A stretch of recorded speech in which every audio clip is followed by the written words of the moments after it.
Despite the heated battle of mid-range and flagship for other brands, Cherry Mobile continues to push for devices at the budget end of the market, enabling more consumers to have access to devices that offer the basic capabilities at very affordable prices. Kung baga, mayroon pang kayang ibuga si Cherry Mobile, and we're one of the few media outfits that really wish them well in the local smartphone category.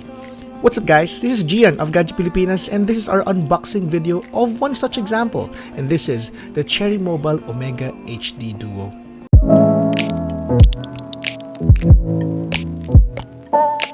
Like a body of water, seeping through the edges of my soul, and getting harder.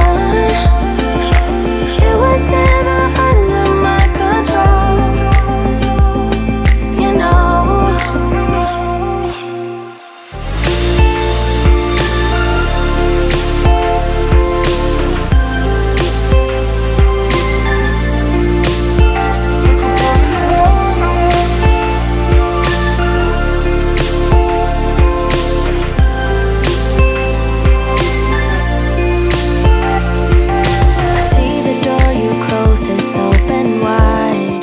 The Omega HD Duo has the look and feel that's more or less what you'd expect from its price range.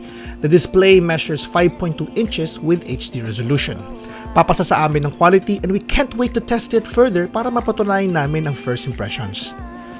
Running the device is a MediaTek MT6737 quad-core processor along with 2GB of RAM, which should be enough just for the usual daily tasks.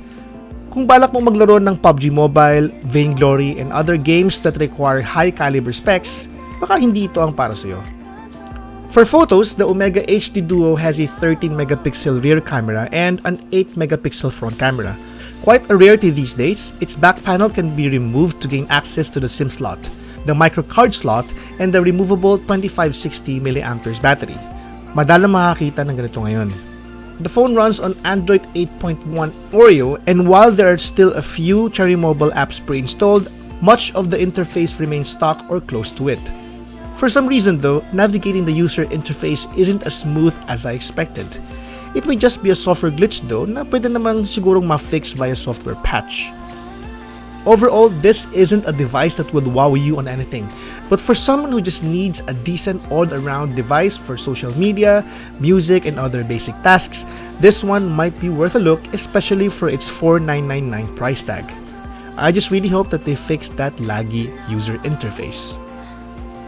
So that's it for our unboxing and first look at the Cherry Mobile Omega HD Duo. Do stay tuned for our full review coming soon on gadgetpilipinas.net. Again, this is Gian. Maraming salamat po sa inyong panonood.